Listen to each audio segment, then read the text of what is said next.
สัญลักษณ์ต้องห้ามเป็นหนึ่งในเรื่องใกล้ตัวที่หลายคนยังไม่รู้ สังเกตได้ในหลายสถานที่ที่ยังนำสัญลักษณ์และธงที่มีความหมายรุนแรงในอดีตมาเป็นเครื่องประดับตกแต่ง EP นี้เราจะพาไปรู้จัก10สัญลักษณ์ต้องห้าม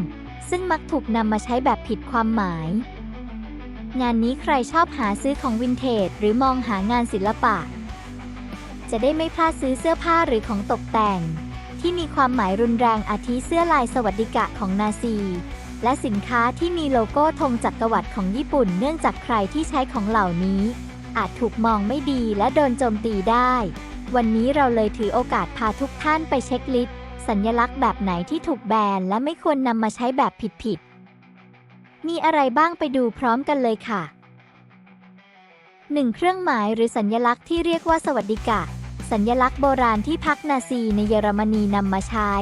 มีความเกี่ยวข้องกับความโหดร้ายที่กระทำโดยพวกนาซีในช่วงสงครามโลกครั้งที่ 2รวมไปถึงการฆ่าล้างเผ่าพันธุ์ชาวยิวจำนวนกว่า 5 ล้านคนทำให้มันถูกแบนในหลายประเทศเนื่องจากมีความเกี่ยวข้องกับความเกลียดชังและความรุนแรงด้านเชื้อชาติโดยหากใครที่ใช้หรือสวมใส่เสื้อผ้าที่มีสัญลักษณ์นี้อาจถูกโจมตีจากสังคมอย่างรุนแรงในหลายๆประเทศได้ค่ะ 2. สัญลักษณ์อักษรรูน SS สัญลักษณ์ที่ใช้โดยนาซี SS ซึ่งเป็นองค์กรกึ่งทหารที่รับผิดชอบต่อความโหดร้ายรับคำสั่งโดยตรงจากฮิตเลอร์และมีบทบาทสำคัญต่อนาซีในช่วงสงครามโลกครั้งที่ 2ก่อนที่มันถูกแบนในหลายประเทศเนื่องจากมีความเกี่ยวข้องกับความเกลียดชังและความรุนแรงอย่าเผลอนำไปใช้โดยไม่ระมัดระวังนะคะเพราะอาจจะมองว่ามันดูสวยดูเท่ดีมองไปมาคล้ายสายฟ้าฟาดและเห็นประจำในชุดทหารสุดหล่อของเหล่านาซีไม่งั้นเราอาจจะโดนต่อว่าหรือโดนมองแบบไม่เป็นมิตรก็ได้ค่ะ 3. ธงจักรวรรดิญี่ปุ่นนี่ก็เป็นธงที่เราเห็นประจำในหนังสงครามหลายๆเรื่องจนเราชินตาค่ะธงชาติญี่ปุ่นในสมัยจักรวรรดิซึ่งมีวงกลมสีแดงบนพื้นสีขาวคล้ายดวงอาทิตย์ฉายแสงมันถูกแบนในบางประเทศเนื่องจากมีความเกี่ยวข้องกับความโหดร้ายและความรุนแรงของญี่ปุ่นในช่วงสงครามซึ่งเกี่ยวข้องกับเหตุสังหารหมู่นานกิงประเทศจีนและความรุนแรงทางเพศต่างๆที่พรากชีวิตผู้บริสุทธิ์ไปมากกว่า 300,000 คนเห็นสวยๆแบบนี้แต่ก็โหดเอาเรื่องเหมือนกันค่ะ 4. ธงไอซิสธงสีดำที่มีสัญลักษณ์ชะฮาดาลัทธิอิสลามในภาษาอาหรับสีขาวมีความเกี่ยวข้องกับกลุ่มผู้ก่อการร้ายไอซิสรัฐอิสลามแห่งอิรักและซีเรียและอุดมการณ์ความรุนแรงที่สุดโต่ง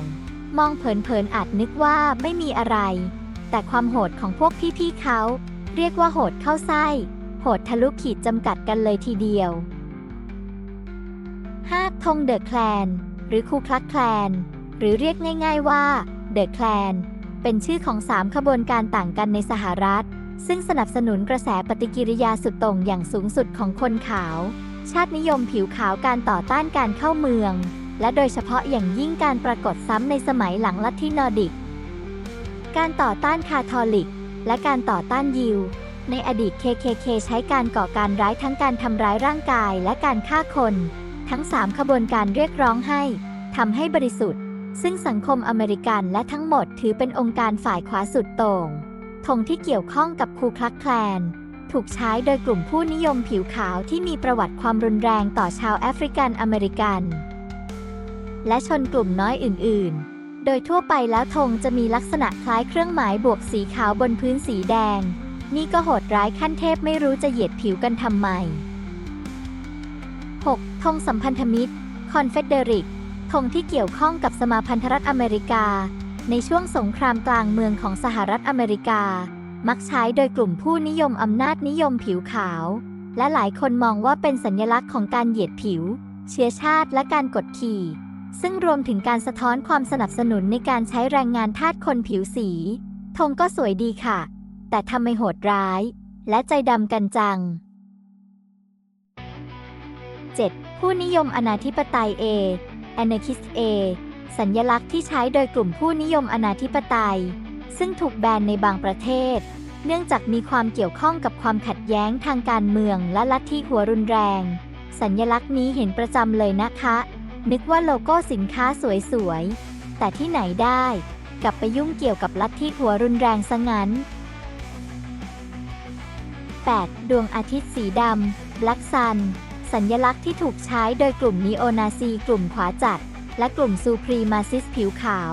มีลักษณะเป็นรูปวงล้อดวงอาทิตย์ และมักถูกใช้เพื่อแสดงความเชื่อมโยงกับมรดกของชาวนอร์ดิกหรือชาวเยอรมัน